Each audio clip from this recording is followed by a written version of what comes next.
So as I begin this, we're getting ready to do another random visit. However, well, let me just stop right here. I gotta say this. So I went and did some filming yesterday. It was the first time where I had to take equipment with me. I took my lights, I took the tripod, took some cameras, and I came back after filming, never even took the lights out of the truck or the tripod. I did everything handheld. And when I got back home, I took the cameras out, the mics out. I left the tripod and the lights, 2 lights in the back of my truck. And I went out there this morning, and I'll be damned if somebody didn't steal one of the lights out of the back of my truck. Just a little filming light, right? Like a little box light. It's small, it's battery powered. If you don't have a charger for it, it's useless. So now I've only got one. I think to myself, I'm like, damn, who the hell, I mean, obviously a crackhead, stole a light out of the back of my truck. Like, where are you going to take that? And how much crack are you going to get for that is what I'm thinking. That has nothing to do with what we've got for you here today. I got a new random visit that I'm getting ready to do in less than an hour, in about 45 minutes. And it's definitely random, but it's not a total stranger. I had mentioned in the beginning of this that I had a couple of people who I had ran across who had been on After Prison Show before, who were locked up. And if I wasn't able to feature them, I wasn't going to talk any more about them. Well, folks, I've got one of them lined up, and that's who I'm getting ready to visit with. Now, I've talked with this person a few times on the phone. I've already sent $20 to their books. I'm able to send $20 to their books, even in a jail that charges $3 a day. There's a specific reason why I'm able to do that, and I don't know necessarily that I want to tell you about that just yet. Well, they're a federal prisoner. Let's just go ahead and say that. I mean, well, that's what it is. They're a federal inmate, and this jail houses both state and federal prisoners. Now, you know, or you got to know, that if a person is a federal prisoner, they've probably got some pretty serious charges. Well, this person most certainly has just that. Some of you may know this person. Others may not. But let me give you a brief little rundown without telling you who this person is, a little bit of the history in relation to this person on After Prison Show. It was more than a year ago that they were first featured on After Prison Show, and they would first be featured getting released from prison. Now, I can't remember exactly how much time they did, maybe 5 years, something along those lines. And we picked them up. And we featured them a few different times on the channel. Not all that much, though, to be honest. So again, that's why some of you may not know exactly who this is. But this was a person who would only remain free. Well, let me say this.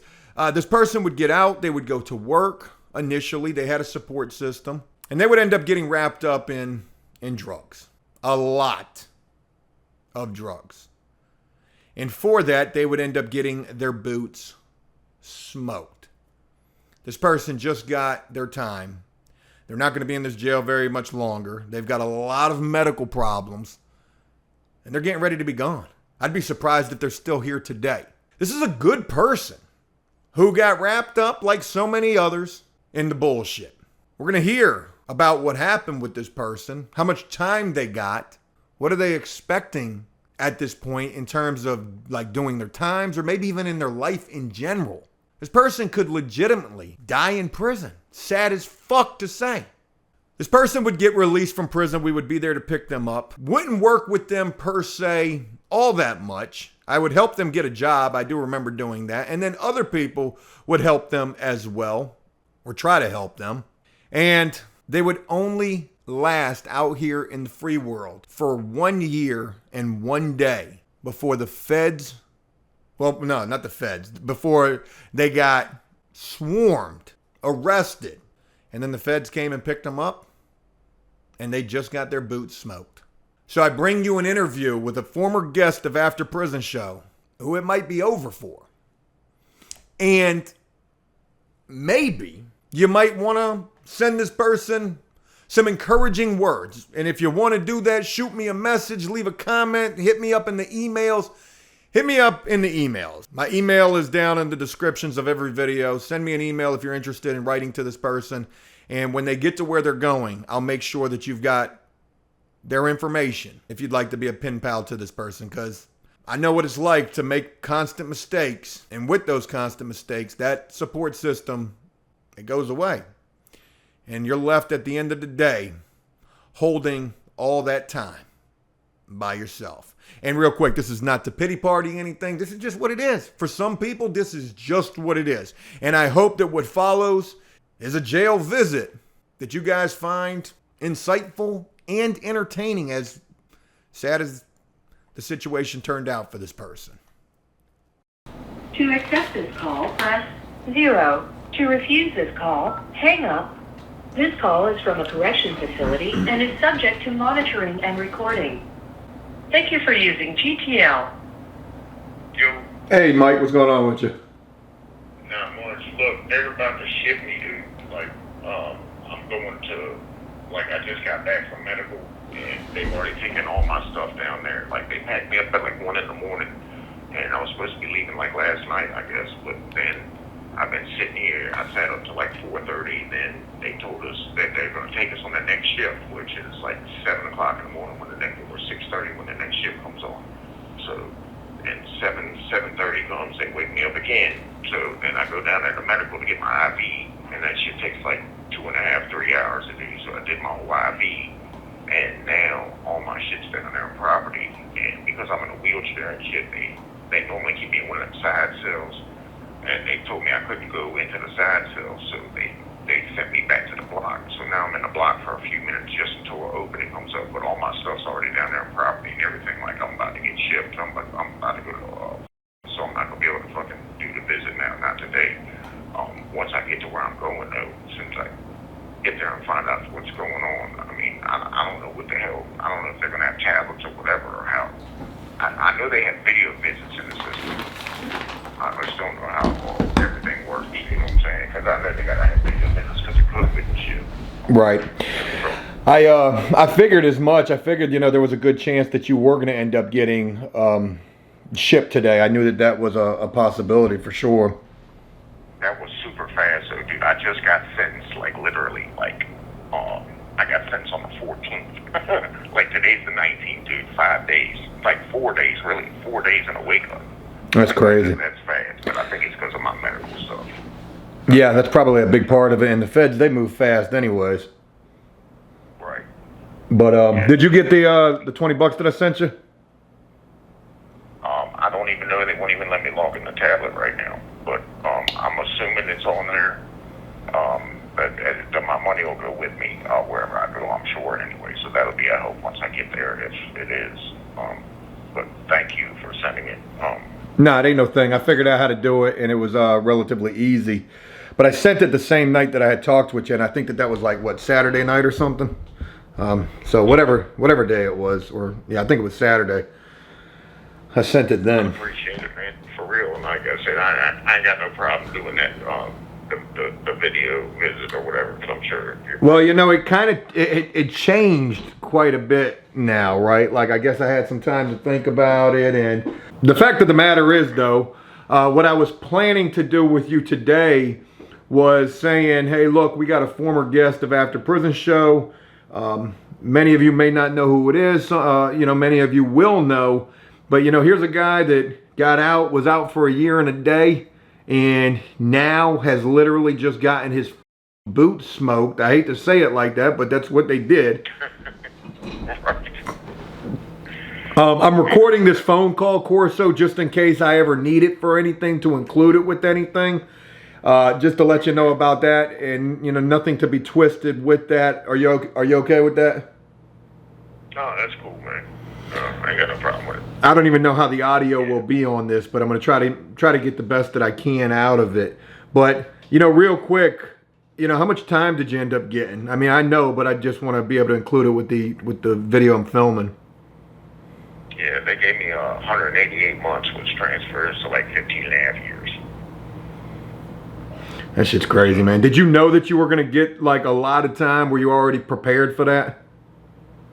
Yeah, I mean, I was.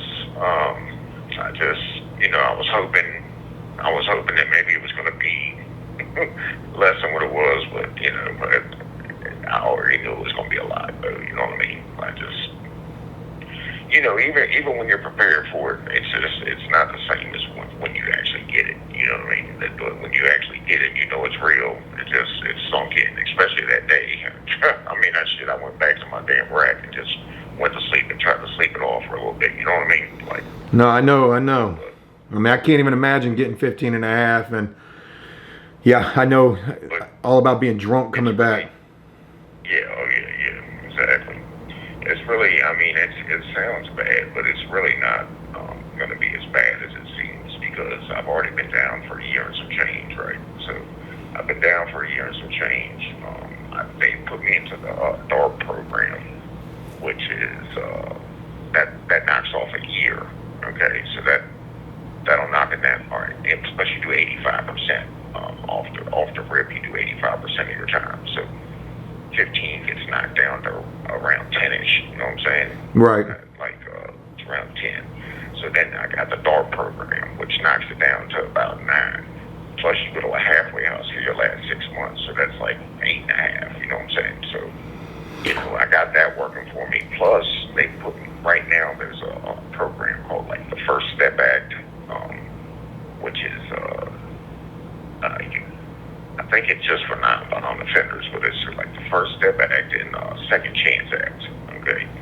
And it's for like, I'm sorry, these antibiotics they got me on. I know I probably sound like really kind of groggy. No, you're good, man. I mean, you do, but I can understand.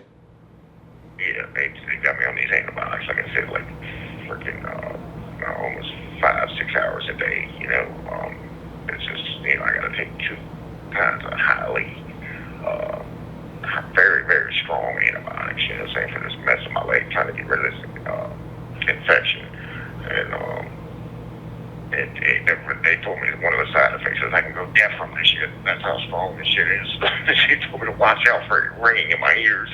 Jesus. It's like those commercials you always see on TV. Yeah, it's for migraine headaches, but you know, one of the side effects is death. You know, is it worth taking or what? But I'm just hoping to get rid of this shit, and that way I can get my leg fixed and get back on my feet again. You know, but anyway. You know, you get nobody knows. All they hear is you got this time. You know, I want to be able to say at least this. You know, you got out, you got involved with the drugs. You know, you were selling drugs. It's safe to say that because you know you've already got your time, and you got caught with a whole bunch of stuff, and that's what you got the time for. Yeah, that's what it was, man. Once again, I mean, sad to say, I fell victim to my addiction again. I mean. You know, I'm not putting this on nobody else, but, you know, like I said, I'm a man. I make my own decisions, make my own choices, you know, but it's people's places and things, you know what I'm saying? I shouldn't have been hanging around with certain people. And because of that, I fell victim to, you know, I fell weak to drugs again, you know. Once again, that's always been my downfall. And because of that, you know, I got back into getting high. When I get high, I make poor decisions. And those poor decisions, you know, led to me going back to what I know, hustling and to support my habit. And first it became to support my habit, and then it just took off to, you know, newer heights. And of course, I regret it, but, you know, there's nothing I can do about it now. Just, you know, try to learn from my mistakes and come home, try something different, you know. What are you planning on doing with this time? I mean, I guess try to work, try to...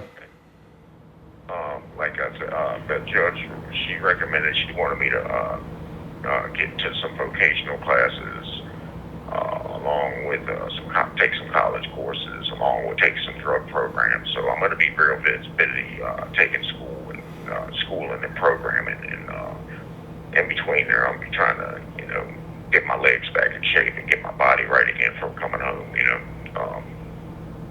for the most part, I'm usually in pretty decent physical condition, just for the type of work I do, painting and everything. You know, I'm usually decent shape. You know, I'm trying to get my body back to that, to where I'm not a fat slob when I come home too. So, but that. That's when I'll be doing a whole bunch of schooling and stuff like that. I've never been a real spiritual person, but as far as that's something I'm gonna try and work on too. My whole life I've tried to work on getting into religion and stuff like that. It just never grabbed a hold of me like I wanted it to. But to be honest, somebody introduced me to these books called Conversations with God, and it gives a whole new outlook on God and stuff. And it's something that really did kind of take a hold of me. You know what I'm saying? It's a different outlook on God than traditional outlook, like with Christianity or being Muslim or anything like that. It's a whole different outlook on it. It's just something that I'm really starting to get into and enjoy for real. So that's what I'll be working on, man. My spirituality, my expanding my knowledge. Just trying to really learn some new things to keep me out of here. That's the whole plan, but for real. It's good that you got a positive outlook on things. You got things that are going to keep you busy throughout this time. Hopefully this time's going to go by faster than, hopefully it's going to go by fast enough for you. It's crazy that they're getting ready to transfer you. I kind of figured that was going to happen, especially considering you got your time, the medical conditions. So this will probably be the only chance that I get to talk to you right this second, Corso. But I want to ask you, there are people who probably remember you from After Prison Show. Is there anything that you want to say to anybody? Maybe somebody will be interested in writing to you when you get where you're going. I can pass along your information, but anything you want to leave people with, maybe a lesson, maybe just whatever. Just,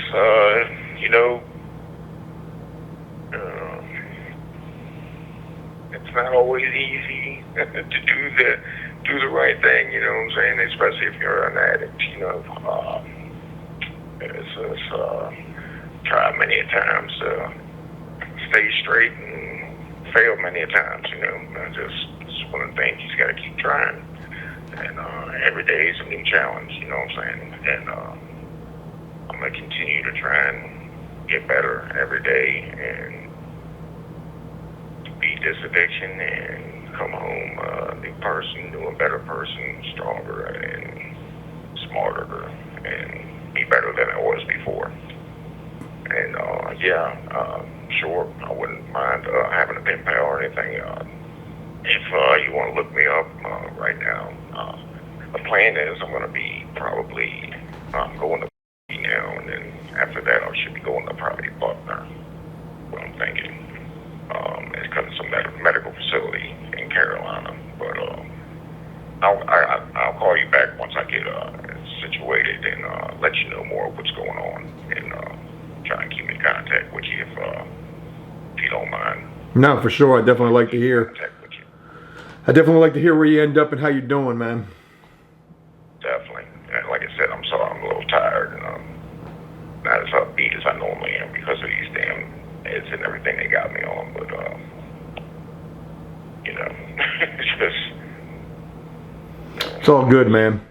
Well, look, I'll keep this. I'll end this right here. I know you're probably tired, and get you some rest before they get ready to transfer you. And I look forward to hearing from you when you get where you're going. All right, Joe. It's good talking to you, man. I appreciate it, man. And I'll definitely give you a call. I got your number memorized, so thanks again, bud. No problem. Sounds good, and I look forward to hearing from you. Tell everybody I said hi, man, and keep up the good work, man. You're doing great out there, man, for real. You've been doing good for a long time, man. Keep it up. I appreciate it, man. Well, I look forward to talking with you. Hold your head up and give me a call when you get where you're going, man. All right, Joe. Be good, man. Take care. All right, later. Bye. Bye. Thank you for using GTL. Real quick, just to mention, I'm not sure what that audio is going to be like right there, but if Corso sounds groggy, doped up or whatever, he's got some major medical conditions, medical issues going on with a leg. He had a lot of problems with a leg. I don't know what happened with it. I think he smashed it in a motorcycle or moped accident. He's been dealing with that ever since. He's got a really bad infection in that leg right now. And that's why they got him on IV drips and all sorts of antibiotics. And again, shit, what am I looking at the microphone for? Again, dude just got 15 and a half years. Fed time. That's crazy. I really appreciate you taking the time to share this story with us about your experiences and allowing us to chronicle things going on with you as you still get used to and continue to get your life back after prison.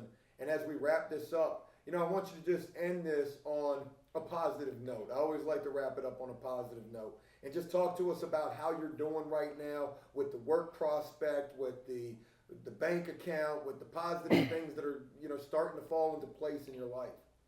Man, it's great. Like I said, I've been enjoying time with friends and family. I have been taking it kind of slow here this first week out. I opened up a bank account today. I got approved for a credit card. I mean, it's not a lot. It's $500. I should be getting that in about a week. I got a job. I got a job starting tomorrow. Just something part-time for now. Like I said, until I can help my brother get these projects out of the way he's trying to get me to do. But I'm looking forward to it, man. I'm looking forward to getting started to work tomorrow. Like I said, I've never been the type to depend on nobody. I've always carried my own weight. It's just part of being a man.